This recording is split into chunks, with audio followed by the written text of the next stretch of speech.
Hello दोस्तों, आज की इस वीडियो में हम क्लास 12th इंग्लिश के प्रोज के दूसरे लेसन जिसका नाम द लॉस्ट स्प्रिंग है उसको हिंदी में समझेंगे। सबसे पहले अबाउट द ऑथर पढ़ते हैं। हसीन जंग का जन्म हैदराबाद में 1944 में एक कुलीन परिवार में हुआ था। उनके पिता नवाब होशियार जंग एक प्रसिद्ध विद्वान कवि थे। वह हैदराबाद रियासत के अंतिम निजाम सलाहकार थे। उनकी स्कूली शिक्षा स्नातक की पढ़ाई उनके गृहनगर से पूरी हुई। बाद में वह उच्च शिक्षा के लिए विदेश चली गईं। उन्होंने मिशिगन विश्वविद्यालय, एन आर्बर, यूएस से समाजशास्त्र और अमेरिकी अध्ययन में स्नातक किया है। चलिए अब लेसन को समझना शुरू करते हैं। साहेब नाम के एक लड़के को लेखिका हर प्रातः अपने पड़ोस में देखती है। लड़का कूड़े के ढेर में कुछ सिक्के या अन्य वस्तुएं खोज रहा था। एक दिन लेखिका लड़के के साथ बात करती है। उसे पता चलता है कि यह लोग बांग्लादेश से आए हैं। उनके खेत और घर तूफानों में बह गए थे। उनके पास खाने को कुछ नहीं था, इसलिए वह बड़े नगर में आ गए और वहीं रहने लगे। लेखिका ने साहब से कहा उसे स्कूल जाना चाहिए। साहब ने कह दिया उनके पड़ोस में कोई स्कूल नहीं था। इस पर लेखिका ने आधे हास्य भाव से कह दिया यदि मैं स्कूल खोल दूं तो तुम क्या आओगे? साहब ने कह दिया कि वह आया करेगा, किंतु लेखिका को लज्जित होना पड़ा। जब कुछ दिन पश्चात साहब उससे पूछता है क्या आपका स्कूल तैयार है? वास्तव में लेखिका का ऐसा कोई भाव नहीं था।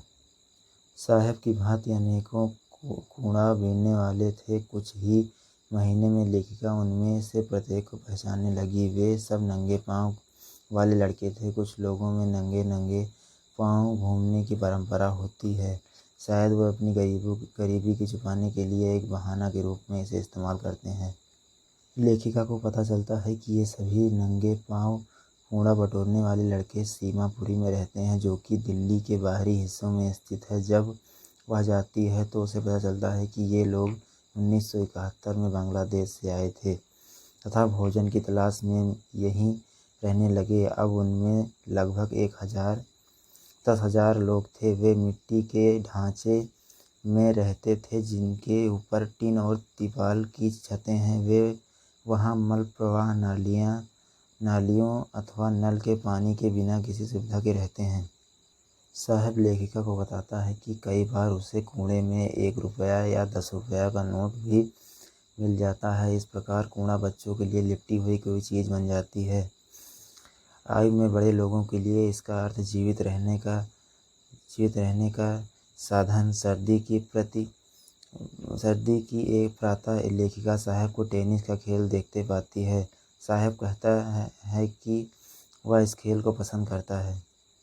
उसने टेनिस के जूते पहने हुए हैं जो किसी अमीर लड़के ने उतार फेंके हैं और उसे दे दिए हैं, किंतु वह खेल जो वह देख रहा था उसकी पहुंच के बाहर है। साहब चाय की दुकान पर काम करने लगता है और उसे 800 रुपये हर बार का भोजन दिया जाता है, किंतु वह अब स्वतंत्र नहीं है। वह स्वयं का मालिक नहीं रहा। लेखिका एक बार मुकेश नाम के लड़के से मिलती है। यह लड़का फिरोजाबाद में रहता है और चूड़ियाँ बनाने वाले एक परिवार से संबंध रखता है। मुकेश कहता है कि वह अपने परिवार वाला धंधा नहीं करना चाहता। उसे एक मोटर मैकेनिक बनने का मन बना रखा है।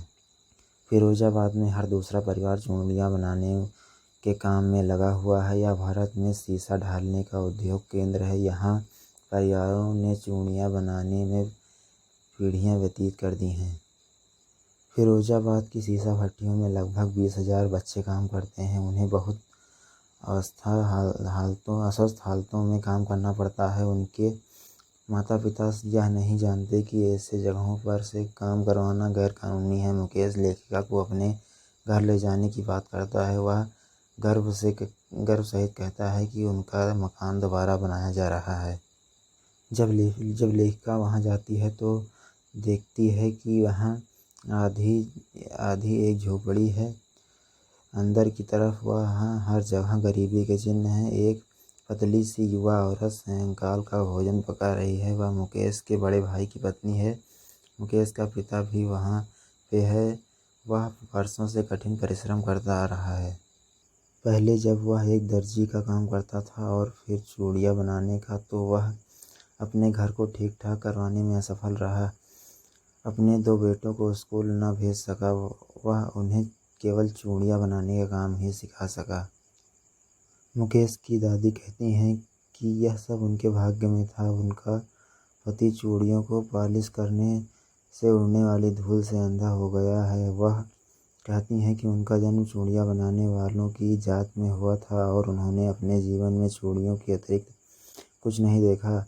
इस तरह सभी परिवारों में लड़कों तथा लड़कियों को अपने पिताओं और माताओं के साथ मिलकर काम करना पड़ता है। उन्हें अंधेरी झोपड़ियों में काम करना पड़ता है। उनकी आँखें बाहर की रोशनी की अपेक्षा अंधेरे की ज़्यादा आदी हो जाती हैं। इस तरह वे युवा होने से पहले आँखों की रोशनी खो बैठते हैं।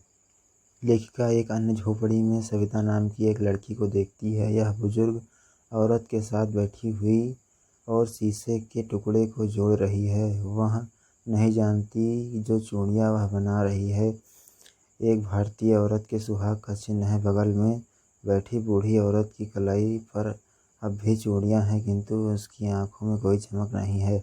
वह कहती है उसने अपने पूरे जीवन में एक बार भी भरपेट खाना नहीं खाया है। उसका बूढ़ा पति कहता है कि वह चूड़ियों के अलावा किसी अन्य चीज़ के बारे में नहीं जानता, फिर भी उसे यह कहने में कुछ तसल्ली मिलती है कि उसने अपने परिवार के रहने के लिए एक घर बनवा लिया है।